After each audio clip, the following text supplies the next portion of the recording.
Hello everyone, मैं हूं doctor रौनक, homeopathic physician eight मनस्वी homeo clinic Sikar.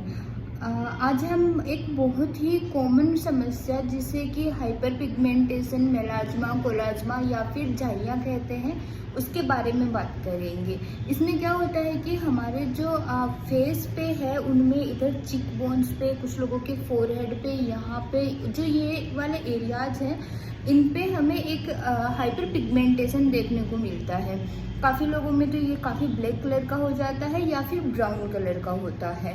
तो आज हम इसी के बारे में बात करेंगे कि ये क्यों होता है और होम्योपैथी में इसका क्या इलाज है। वैसे तो ये हाइपर पिगमेंटेशन, मेलाज्मा, कोलाज्मा, झाइयाँ, इसको जो भी टर्म दे, ये मेल और फीमेल दोनों में ही होता है। लेकिन अगर फीमेल्स में देखा जाए, जो कि 25 से 35 साल की फीमेल्स होती है, उनमें ये समस्या थोड़ी सी ज़्यादा देखने को मिलती है। और अगर हम इसके कारणों की बात करें तो ये मेल और फीमेल में दोनों अलग अलग हो सकते हैं। अगर हम फीमेल में इसके कारणों की बात करें तो इसका जो सबसे मेन कारण है वो है हार्मोनल इम्बैलेंस। हार्मोनल इम्बैलेंस कब हो सकता है? जैसे कि प्रेगनेंसी के टाइम या फिर प्रेगनेंसी के बाद में हो सकता है, या फिर किसी फीमेल ने कोई कॉन्ट्रासेप्टिव पिल्स ली है जिससे कि उनके हार्मोनल इम्बैलेंस हो गया हो, उस टाइम भी ये देखने को मिल सकता है। इसके अलावा जो हॉर्मोन्स की कोई डिजीज होती है जैसे कि हाइपोथायरॉयडिज्म, इसमें बहुत ही कॉमन है। इस डिजीज में और इसकी मेडिकेशंस लेते टाइम भी हाइपर पिगमेंटेशन है वो काफ़ी ज़्यादा देखा जा सकता है। काफ़ी बार कुछ लोगों को सन एक्सपोजर से भी हाइपर पिगमेंटेशन हो जाता है। जब यूवी रेज हैं वो हमारे फेस पे ज़्यादा पड़ती हैं, उसकी वजह से भी हमें हाइपर पिगमेंटेशन हो सकता है।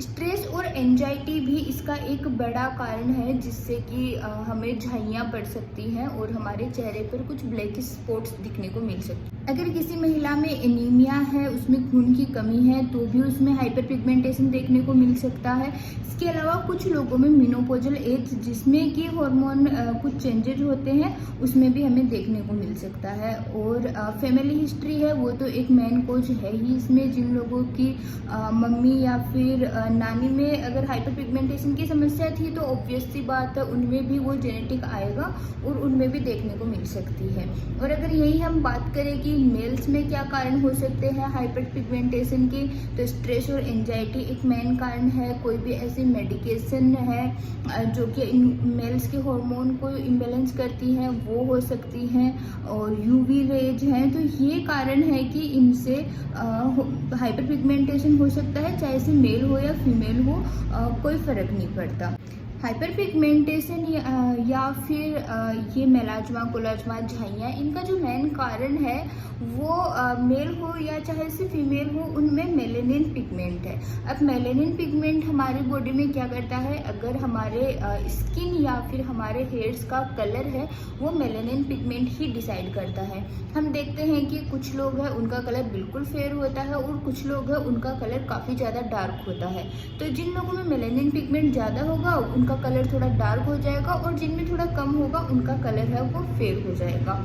अब यहाँ पर हाइपर पिगमेंटेशन में क्या दिक्कत आती है कि जो मेलेनोसाइट सेल्स हैं जो मेलेनिन पिगमेंट फॉर्म करती हैं वो किसी एक पर्टिकुलर जगह पर ज़्यादा हो जाती है या फिर वो ज़्यादा काम करने लग जाती है, जिससे कि मेलेनिन पिगमेंट है वो ज़्यादा फॉर्म हो गया। अब वो जब ज़्यादा फॉर्म हो गया तो वो हमारी स्किन पे दिखने लग जाता है।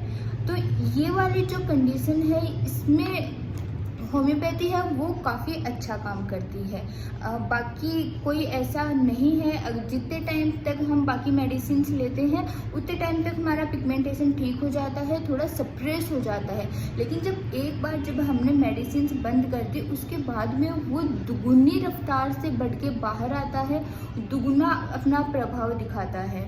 तो अगर होम्योपैथी में अगर हम 2 से 3 महीने तक इसकी मेडिसिन है वो हम कंटिन्यू करते हैं तो हमें हाइपर पिगमेंटेशन की समस्या से हमेशा के लिए छुटकारा मिल जाएगा।